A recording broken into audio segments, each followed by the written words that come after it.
মামা একটু ফাঁকা হও। কত ঘুরিয়ে গেলি না না তাহলে এই হয়েছে তোর হয়েছে তারপর জগন্নাথ তারপরে নৃসিংহদেব তারপর পঞ্চদত্ত তারপর তুলসী তারপর দুজন ধরো। একটু দূরে দূরে দাঁড়িয়ে দিলে অনেকে দিতে পারবে। সবাই দেখতে পাবে। তারপরে এগিয়ে গেছে তো সবাই। ভালো দেখিয়েছেন ও মাতাজি হরে কৃষ্ণ দেখিয়েছেন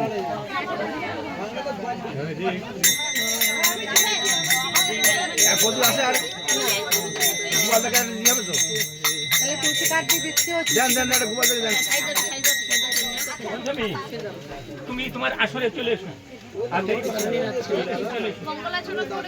তুমি এসো না, তুমি এসো, তোমার দিয়ে হয়ে যাবে। আসো, প্রভু বলে দিয়েছে এসো। প্রভু, ওনাকে বসিয়ে দিলাম। হ্যাঁ হ্যাঁ মাতাজিকে বলেন বড় বড় ভাইনে ভাইনে গীতা আছে না তোমার এখানে? গীতা নেই তোমার বাড়ি?